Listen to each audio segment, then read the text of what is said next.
September is the perfect time to go to Paris. The leaves are changing, the weather is just getting a little bit crispy, not too hot, not too cold. It's perfect. It's just gorgeous. If Paris isn't gorgeous enough, going in the fall is a different experience. So let's say you've booked those tickets. What exactly do you pack? Let's get into it. It kind of just depends on where you're going or if you're going to stay in Paris and obviously how long you're going to stay for exactly how much you want to pack. But the weather, at least when we went, it was the end of September. I think it was about high 60s, low 70s Fahrenheit, and so it was perfect for just like a light jacket kind of vibe. So first off, what I noticed about Paris is it's a little bit more dressed up. It's a little bit fancier than what I think Americans are used to. I highly suggest packing a few things that you can kind of elevate your outfits, and so you're not just walking around in like jean shorts and a t-shirt. I mean, you do you, you'd still look super cute, but I just think that in Paris, at least what I've noticed is everybody is dressed up. They look a little bit more elevated, and so it could affect maybe walking into restaurants or things like that. So you just kind of want to be mindful. Instead of just packing some jean shorts, I went for a couple skirts. Now, I think skirts are such an easy way to elevate an outfit, especially when the weather's warm. A skirt can make your outfit look a little bit more dressed up, but you're still comfortable. I pretty much packed about 3 skirts, and these you could wear during the day. You can dress them up for night, and they're super easy to pack because, you know, they don't have much material. Definitely think about some skirts. I packed 1 pair of jeans. Now, for 4 days, I think that was fine, but because we went off to London, I think I would have rather had maybe 2 pairs of jeans, but for Paris, I think it was fine. I went for a dark wash. Makes your outfit look a little bit more chic than a light wash, or to have jeans with holes in them. So now tops wise, I definitely think you should pack basics. I really liked having just like a plain white t-shirt. I did pack this like little sweater vest that I really liked. I thought I could wear that with jeans, and then I thought I could pair that with both of my skirts that I brought. That was perfect. Maybe pack 1 dress, unless you're a dress girl. I packed 1 of my fancier dresses because I knew we were going to go to a fancy restaurant for our anniversary, and I had booked prior. If you really want to go to a restaurant, book it in advance. A lot of the more popular restaurants get booked up and you wouldn't be able to just walk in and find a seat. So I ended up actually booking it a few months in advance, and I got right in, so it was fine. But definitely pack a nice dress depending on what you're doing and where you're going. If you're going to a nice restaurant, I highly recommend dressing up. I would rather overdress than underdress. I also packed 1 long sleeve sweater, and then I ended up buying another long sleeve that I ended up wearing to dinner one night. And so I thought that was really nice just to kind of like elevate your outfits when you're going out. I found that I could really go with either just like a long sleeve and no jacket, or long sleeve sweater and a skirt, and I was fine during the day. It's just basic. You could wear it with anything. If you bring a few different accessories, it can also totally change the vibe of your outfit, because you are essentially re-wearing these pieces, but you can kind of tweak your outfits to where it's not looking like the same exact outfit every day. And then let's talk about jackets. So I only brought 1 jacket. Now, it was fine when we were in Paris. Try and go for a jacket that's a little bit elevated and you could wear with any sort of outfit. I found that my trench coat that I got from H&M worked perfectly. I saw a few people actually wearing trench coats in Paris. It just makes you look a little bit more chic and put together rather than just like another jacket. I will say though, majority of the time that we were there, it rained. And so wearing a trench coat, not very waterproof. And so if you can go with something that's maybe more waterproof, or if you just don't really care about having it be waterproof, bring an umbrella. Theo and I did not bring an umbrella, and it started downpouring. There was only 1 vendor that we could see that was even remotely close to us, and she knew her prices. We spent $20 each on an umbrella that was pretty flimsy. They will take advantage of the weather. We needed it at the time, and they're actually funny, cute umbrellas that say "I love Paris" and did not hold up. So pack an umbrella, or else you might get a little taken advantage of. It is a rainy season. And then shoes wise, I ended up bringing 2 flat and then a pair of sneakers. Now, I kind of wish that I would have brought a pair of shoes that were a little bit more comfortable, because you're basically walking everywhere. And my Sambas weren't the most comfortable Sambas that I own. Or like a boot.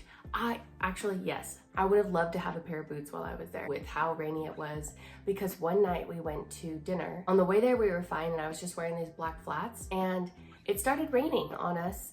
And so we were running through the streets because we had walked to dinner and those flats tore up my feet. And as you know, or maybe as you will find out, Paris's streets aren't the cleanest.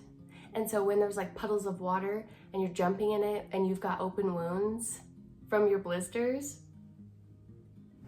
that's not a good thing. And then we had to go to a store to try and find some alcohol or something that I could clean them with. Turns out it was fine, but just a heads up, if you are going to wear flats and it's raining, they will tear up your feet. Learn from my mistakes. Oh, and then let's talk about things that you should bring on the plane. One thing that I will say, I brought my travel blow dryer and we had brought our international plug, which definitely something that you should invest in if you're going to be traveling places, and make sure that you get the correct one.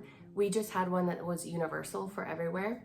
And those are a little bit more expensive, but I highly recommend getting them because every outlet is different, every wattage is different in different countries. And yeah, I didn't realize that, I didn't really realize that the wattage was a bit different. And so the first day I did the dumb thing of plugging in my blow dryer because our hotel didn't even have a blow dryer. And yeah, I fried our international plug. Thank goodness I didn't fry or mess up the whole entire hotel or our room, whatnot. That would have been so bad and I would have been so embarrassed. And yeah, it would have been very bad. Very Emily in Paris moment. So just be aware of that. Maybe call your hotel and see if they've got like a built-in blow dryer if you're looking to do your hair or whatnot, or just go without one, unfortunately. Learn from my mistakes. So bring your international plugs. Depending on who you're traveling with, bring multiple. Theo and I ended up just having one between the both of us. That was kind of hard to charge everything that you need, all your devices and stuff. Now, one may say that I am a high maintenance traveler or sensitive. Maybe I'm sensitive. If this is maybe your first international flight, or maybe you're just looking for some tips, I highly, highly recommend bringing Dramamine. If you get motion sickness, I always just take it just in case, because I had an experience when we were on our way to South Africa. It was a very long haul flight and I randomly just got super sick to my stomach and it was absolutely horrible. It's the worst feeling. So bring that. That's always always in my bag. I also like to bring melatonin gummies. I don't always take them, but I do recommend them if you cannot sleep at all and you're desperate. Maybe bring some of those.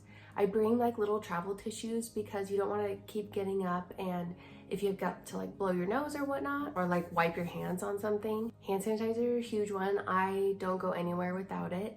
It's just nice to feel like your hands are clean. I don't really do my skincare, or I don't brush my teeth because I don't really trust airline water, but I would recommend Clorox wipes. They do little travel size Clorox wipes, and I like to just wipe down everything right when we sit down on the plane. I do really like bringing an iPad, downloading some shows, just because sometimes I feel depending on the airline, some of the movies I've already seen or I'm not interested in, so I'll just download a few TV shows that I'm watching, and that really helps. One of the biggest game changers, I will say, and this might be a little bit of an investment, is noise canceling headphones. I've done a few trips with just my regular headphones, and I will tell you, I'll never go back. So I invested in getting a Bose headphones that go over your head and they cancel out the noise. It helps so much. It even helps when you're trying to sleep too. It just cancels out that airplane noise. Yeah, I will never go back. One thing I also recommend is a blow up pillow. Now, this blow up pillow, I can't sleep on flights. I have to be basically laying down for me to be able to get a good night's sleep. But on the way to Paris, I slept 9 hours with this pillow, and it's just a little blow up pillow, and you can put your face in and sleep like this. If you're interested, I can always show you. I got it off Amazon, but that is definitely something that I can't live without on my flight. And you can blow it up and then you can squish it so it's really small so you can pack it away. And then I also like to pack a lot of snacks and water. Bring your own water because the airline doesn't give out big bottles of water. They're just tiny little bottles of water, and you want to stay hydrated. You get super dehydrated on planes because you don't want to get up and use the restroom all the time, and they're just not the cleanest. So I highly recommend getting water, but get Fiji water. I heard, now I don't know, I haven't really done my research, but I heard a flight attendant say that Fiji water has some sort of alkaline or something to where you can drink more of it and you won't expel it as much. It kind of like absorbs in your body better. I live by that. I have to have a big Fiji water.